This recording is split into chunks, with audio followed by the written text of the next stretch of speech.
Luka Doncic is injured, and today we're going to talk all about the injury, possible timelines, latest news, and more because it could define the entire Dallas Mavericks season on today's Locked On Mavericks.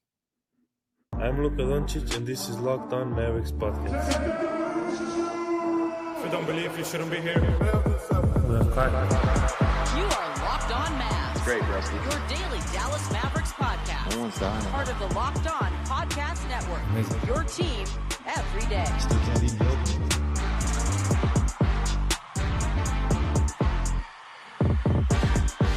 You're locked on the Dallas Mavericks. My name is Isaac. I'm one of your co-hosts of the show. Thanks for making Locked On Mavericks your first listen of the day. You can go make Locked On NBA your second listen of the day. A great rotating crew happening over there on Locked On NBA. If you're a true Mavs fan, you already signed up for our Subtext Mavs Insider program. This is where you can get the latest news and Q&As, all the updates on Luka's injury stuff. And as we continuously await for more news on that. And guys, your favorite podcast, hopefully it's Locked On Mavs. We have a free newsletter. If you haven't heard about it already, it's one email sent to your inbox a day that has all the latest Mavericks news, has the show attached to it, and latest Mavs articles written on different sites and stuff. It's totally free. We're number one right now in the NBA let's say grouping of Locked On. So help us keep that number one spot and stay there. You can do that in our Subtext subscription through the QR code there at the bottom of your screen. If you're watching on the YouTube, if you're audio, it's in the description of the podcast. The NFL playoffs are almost here. It's not too late to get in the regular season action with FanDuel because right now new customers can finish the season strong with $250 in bonus bets. If you have first $5 bet wins, visit FanDuel.com to get started. Let's talk about Luka Doncic. Me and my wife were watching the Mavs game Christmas Day. Obviously didn't go to the game because I wasn't on the podcast and all of that. But I was at home with family, with our kids, just our little family at home, enjoying Christmas and doing all the stuff with our kids. And but of course, watched that old Mavs game. And like a lot of you guys, when that play happened, super bummer. Then just started, shooting some text towards some people of post game, all the different stuff, like trying to figure out more of what's going on with it. And then obviously Luka, his reaction, how he left the floor wasn't great. And then, got worried about him leaving on crutches and stuff. And I was like, this isn't a typical little, Luka leaves the game type of thing. And then he's back a little bit. This is going to be something that we're probably going to be talking about for a bit as Luka leaves that game with a calf strain on Christmas Day. And now us, with a lot of people at the time of this recording on Thursday, December 26th, that's around 11 p.m. Central Time. There's been zero update on Luka's MRI that was supposed to happen earlier on Thursday. The only update we do have is the official injury report just says he's out for Friday's game against the Suns on the road. Of course, Dante Exum is still out, but Derek Lively questionable with a hip. So we'll see with what's going on with that closer to game time. But I think, this injury is a very serious injury. This is a serious situation for the Mavs. As I joked it was, years ago, that it's been a running joke with Nick that I want to say it was 3 or 4 years ago. We were doing this podcast daily, obviously, and Nick dropped we were talking about the schedule, and it was like a 5-game stretch in the schedule at like November, December, or whatever it was. And Nick was like, this stretch could define the Mavs season. And I was like, but really, is it going to define the Mavs season? This 5-game stretch, it's going to tell us how the rest of the season, it could be defined. And so now it's just been a running joke. I'm going to take a page out of his book, but this Luka injury, I think will define the season for the Mavs. I think we're looking at something that, So I think the best way to do this show today is how structured it is. What do we know and what do we not know? Like, what do we know right now about the current whole situation around Luka's injury, and what do we don't know? Like, what we don't know about the injury. So let's start with what we do know. So we know how or when the injury happened, right? We saw Luka's reaction. It was non-contact, immediately asked out of the game. He just barely limps gingerly to the locker room. Then bam, he leaves on crutches. It's a left calf strain and all of that. Waiting on the MRI to happen on Thursday that we still don't have the results on. Outside of him leaving on like a stretcher or like a bad injury, up there with like the worst type of like leaving the game type of injuries, that it's like a non-contact, immediate ask for the bench, immediate to the locker room, we never see him again type of thing, and then say, hey, MRI the next day. And there hasn't been a ton of positive vibes over the past 24 hours as far as and then we saw the Shams tweet, and Tim McMahon wrote a piece on ESPN just like, hey, the Mavs are bracing for this extended amount of time to be missed for Luka. I think so. We know how the situation unfolded. Another thing that we know about the injury is he has a history with this left leg. All right. How many of you guys would like to donate your left leg to Luka Doncic? I don't know. I should put my hand down. I actually have a couple like bolts in my foot from a reconstructive surgery in my left foot. So I don't think he needs my foot, but somebody out there has some really healthy left legs. If we'd like to donate that to Luka, we could try to get you in contact.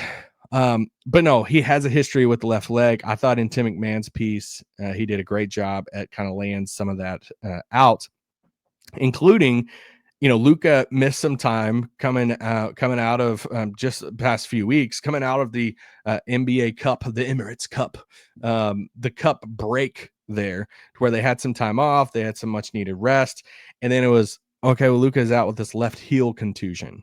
Well, okay, well now he's missing another game for this left heel contusion. And it's like, well, oh crap, you just had some time off.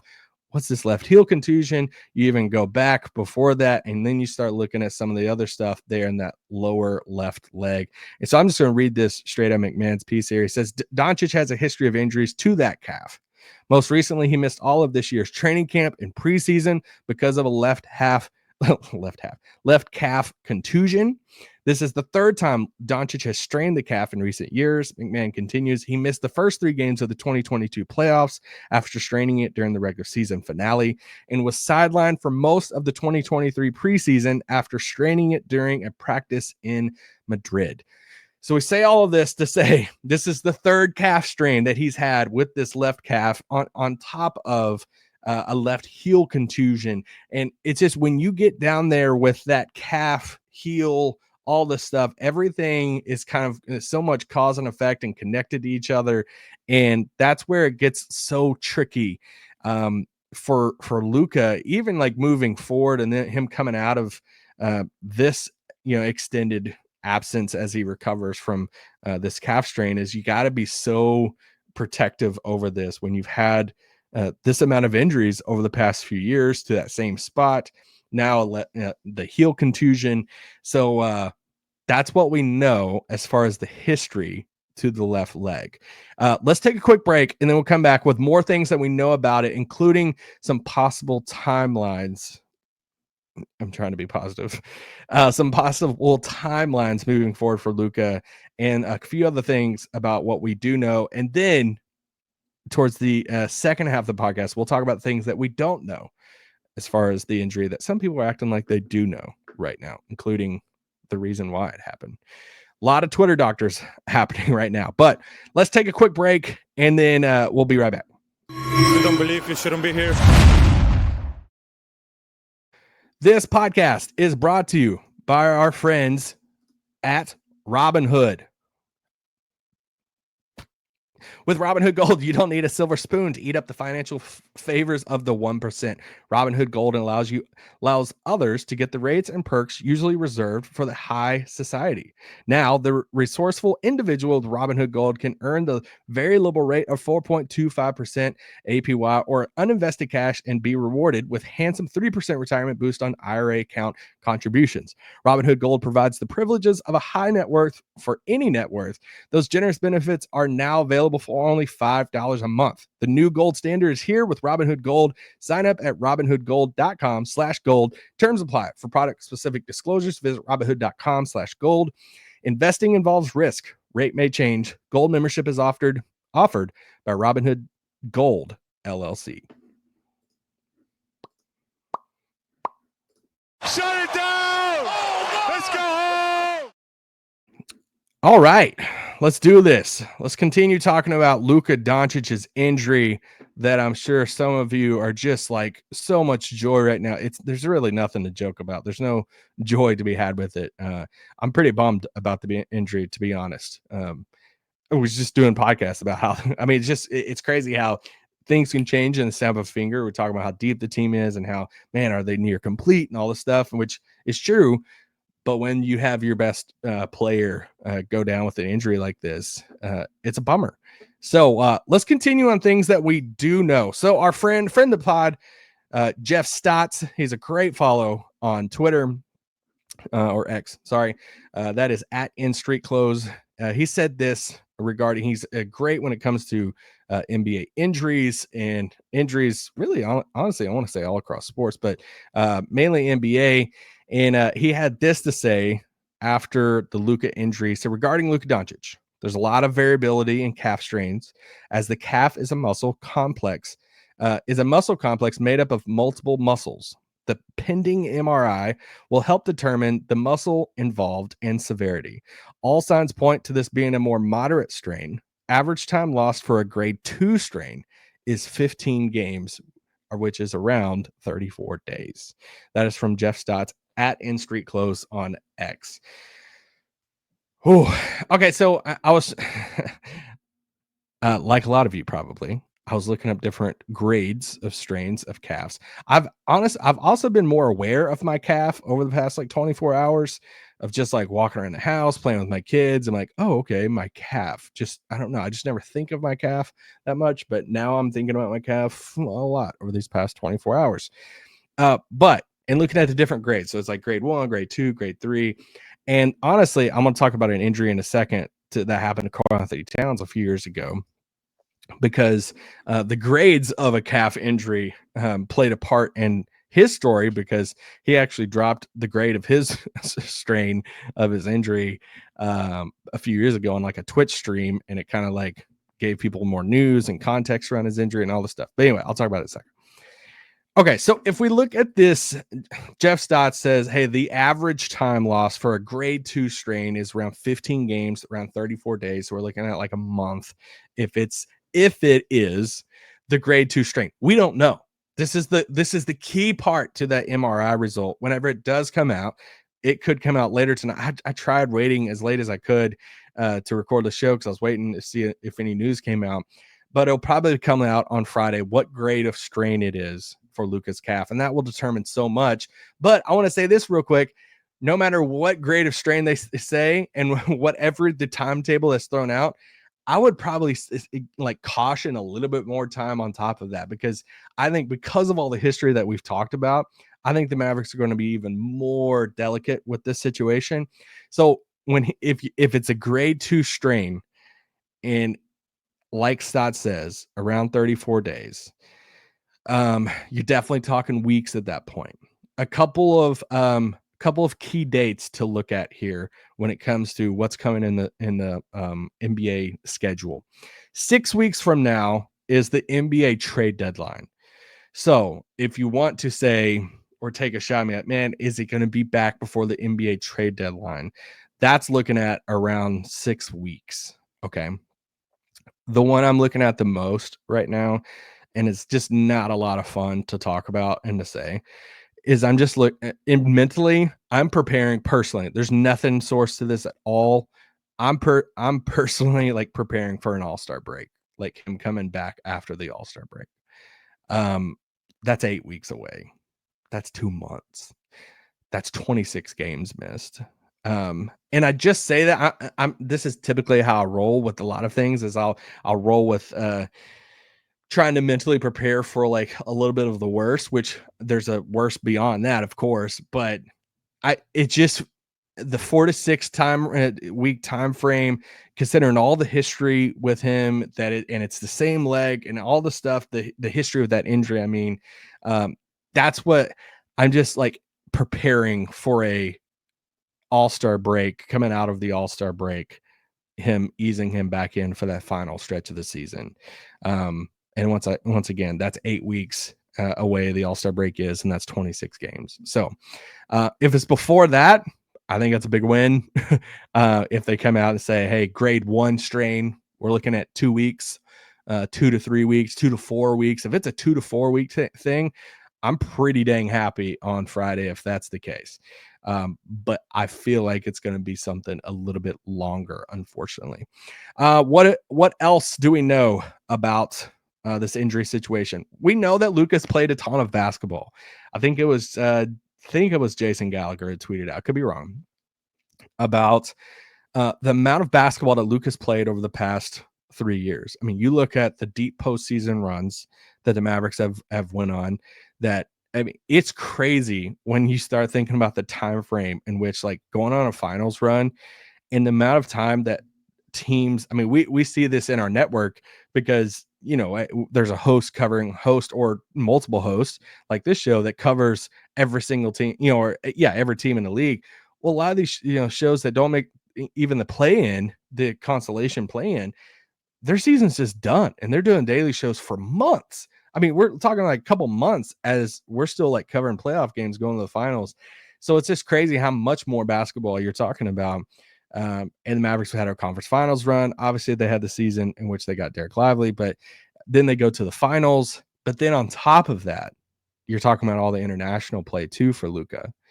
And so I'm not saying anything around this. I'm just saying he's played a ton of basketball over the past 3 to 4 years, a lot of basketball, more than at the highest level too. Because not just are you the best player for the Mavericks and you have the majority of the offensive load on you, but then you go to your Slovenia team and it's the same deal, right? Like I mean, I get it. There's a lot of other good players there, but you're still carrying that team too. So it's not just hey, I'm going to suit up for Team USA and there's all these other stars out there and I'm just traveling just for the fun of it and doing my thing. He's having to carry the load there too. So he's played a ton of basketball. And then the last thing I want to throw out before we'll do a third segment on what we don't know about this injury stuff right now is this injury probably takes him out of all the awards. And I get it. Titles is what matters to Luka. I mean, you can't. I tweeted out a thing just out of just like curiosity of like, hey, will Wemby win an MVP before Luka? And it's like multiple people's like, Luka doesn't care about MVP. I'm like, I just freaking asked. It was just a question. Like I was just like wondering out loud. This will take him out of all of those because if you look at right now, he has to get to 65 games to reach the threshold for any of the postseason awards like MVP and stuff, and also all NBA awards, which he's won 5 straight, or he's been named to 5 straight All NBA first teams. Crazy. That's just 9 games away. So, I mean, we're talking, we're talking a couple of weeks. We're talking like 2.5 weeks of games. If he misses 2.5 weeks, we're talking that's 9 games.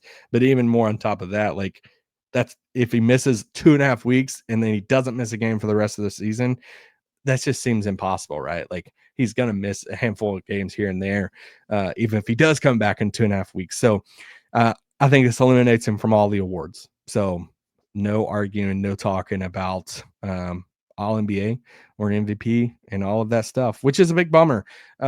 Not that he needs it. I get it. He cares about rings and titles, and he's already been named to so many different things. But still, it's still a big bummer. And he's already qualified for Supermax stuff, so it doesn't affect any of his money stuff for this next contract that I'm sure Dallas is going to be looking forward to offering him as soon as they have the chance to, coming up in the near future.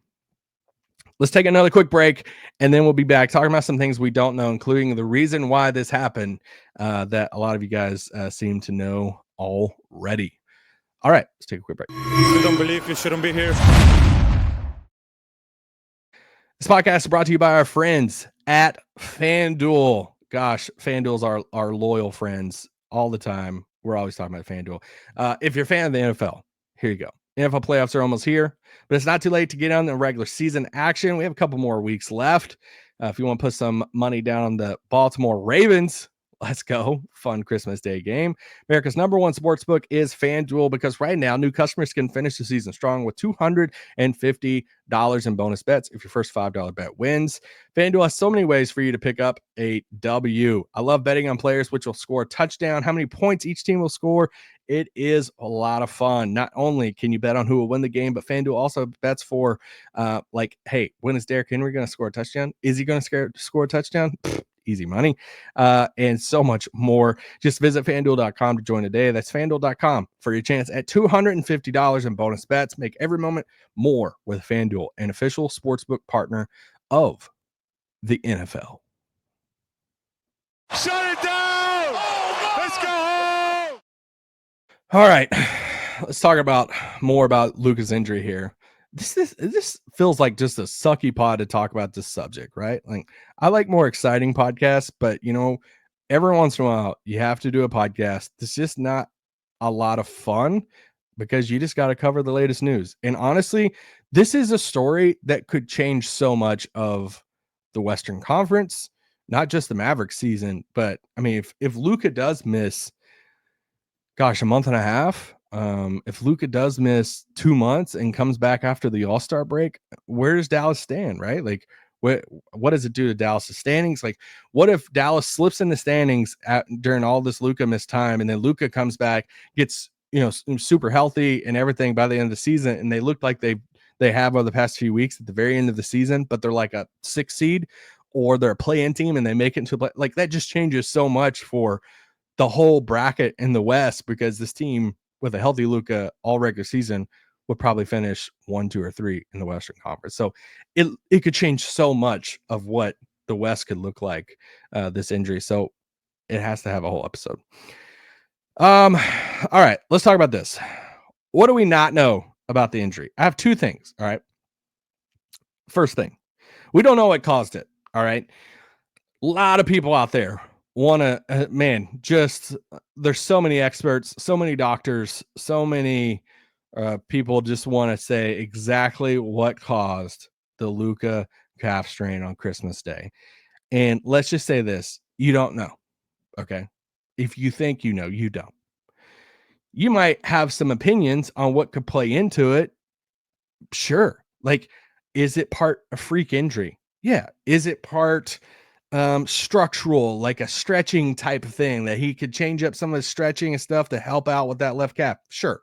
Is it because of, here's the popular one right now, the conditioning? Guys, I have been in this camp for a while now of like, hey, if Luka wants to get to this next upper echelon of all-time greats, he's got to focus on some of his conditioning stuff, how he's coming into the season, some of his emotional maturity on the court. I get all of that. I get it. But to say right after an injury, hey, this is because of his conditioning, guys, come on. You can't do this. You can go back and look at, let's just look at some past players. Kristaps Porzingis, man, look at that conditioning. Giannis, all those stories about Giannis's conditioning is really like worrisome. Kevin Durant, man, this has been a story his whole career about his conditioning. No, come on, guys. Like, guys have calf injuries, calf strains, and all of that. It's okay to say 2 things here. That does conditioning and playing weight in how in shape you are and all this stuff, does it play into injuries like a Joel Embiid or some of the players that maybe in the top? Does it play into that? Yes, of course. Like, you hear this at such a young age from people like us that are doing this podcast and listening, from your doctors at home that tell you, hey, you're going to be healthier overall if you can be in better shape. But also at the same time, you're going to have these type of injuries even if you're in the best shape, you're like Giannis is. So you can't draw the conclusion one way or the other and be definitive about it. I look at one of the things, and going back, so I was looking at Giannis's, calf strain he dealt with. I looked at Porzingis's one. I was looking at obviously the Durant one. The Durant one scares you because it's the obvious one of in the finals, Golden State, and the whole thing of calf strain, rushed back, tears his Achilles in the finals, and all that stuff. We know the history with the Durant one, but I forgot about the Karl Anthony Towns one. So the Towns one was wild just because of like the reporting on it was they weren't updating people on it. So this was a few years ago when Towns played 29 games. All right. He leaves this game against the Wizards. He's playing for the Timberwolves. He leaves this game against playing against the Wizards on November 28th. All right. And they give like a casual update. Hey, he's going to be, he's going to be out for a bit. He has this calf strain. He's going to miss, I think it was like 4 to 6 weeks. Then they're going to update you. And then the update never came. And then it still didn't, it was so vague. And then Wolves fans are like, well, what's going on? Is this this is like a horror scenario, okay, for like Mavs fans. And sorry to do this in the 26th minute, but he didn't come back until March 22nd. He missed 4 months. And I was saying earlier about the grade stuff because it was Towns who was on a Twitch stream who revealed that he had grade 3 strain, which is really bad. Obviously, grade 1, grade 2, grade 3, and grade 3. That's a lot of time. If they said that at the beginning, it's like, man, is he going to miss that? So this is why whatever the MRI results means so much, and it doesn't define everything. If it's comes out on Friday, it's a grade 3. It doesn't mean, well, Cat missed 4 months. That means Luka's missed. I'm not saying that, but there's so much levels to a calf injury. That's just why I'm throwing that out there. And hopefully, please, someone wrote on our subtext today, should we start a prayer chain? I'm like, guys, I'll start anything at this point. So anyway, that was the cat stuff. Another thing that we don't know about the injury is how will the Mavs do without him?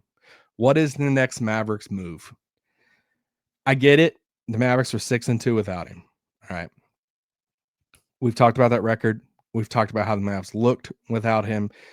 We even talked about the other day about the Ty Lue quote, about how it changes things and how hard it is to defend the Mavericks. It wasn't a shot at Luka from Ty Lue. He praised a lot of Luka too. Just different style, right? You got to adjust. Kyrie even talked about it post game after the Christmas Day game, like, hey, we're going to have to adjust. We're going to change some things. They were 6-2 without him, but you can't bank on it. I don't think you can sit here and puff out the chest and be like, we went 6-2 without him. This is what we're going to do again. He is an MVP candidate and your best player. To say that you're going to go 6-2 over the next 8 games without him is pretty tough. That's what we're hoping, right? What the Mavericks need right now is they need Kyrie to be vintage, healthy Kyrie Irving. And he took over some games when Luka was out. We saw this Kyrie magic. We saw it on Christmas Day. And this comeback that almost happened that was going to be crazy. So Kyrie, more than ever, we got to have healthy Kyrie. And yes, it's unfortunate because Luka's going to miss some time here. Kyrie's going to have to play a lot of minutes. What does that mean for Kyrie at the end of the season and all this stuff? Well, you don't really have that luxury. You got to play Kyrie right now. A ton of minutes. I think it's PJ and not Najee that needs to step up offensively to bank on which one. I don't know what's going on with the Najee situation right now in his minutes, and is it conditioning? I don't know. But to say, hey, Najee went off and was scoring 20-something points a game when Luka was out, he's going to do it again. It's a big ask, right? Not saying he can't, but that's a big ask. I think it's PJ. PJ is the one that they got to look at and say, Nico Harrison, what he said to him going into the offseason, that he told us on media day. He's like, I told PJ the challenge for PJ was to step it, for him to improve offensively, a couple more points per game. They needed him to step up there on the offensive side. And I think this is where this could determine how the Mavericks do without Luka. I'm confident of the type of Kyrie we're going to get, but can PJ take it a step further?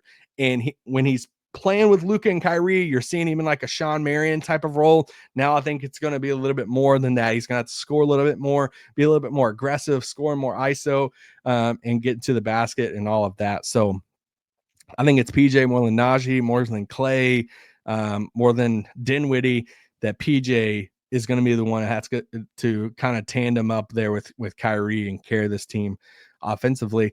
And it also leaves me with the last question I have is, does this force the Mavericks to make a trade? If it comes out on Friday that Dallas is going to be missing Luka for the next 2 months, and they say, man, the next 26 to 30 games, we're going to be missing Luka. He's going to be back after the All-Star break. That's a huge stretch of games.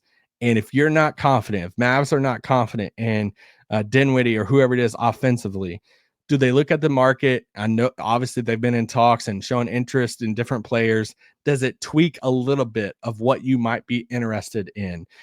If you are pursuing a Dorian Finney-Smith from the Nets, do you entertain adding a little bit more and shift into Cam Johnson on the same team instead of Dorian, because you're like, man, it'd be nice to have a little bit more offense while Luka's out to help us keep pace with the Western Conference and all that stuff, because obviously Cam Johnson's a little bit better player offensively than Dorian. I don't know. I don't think so.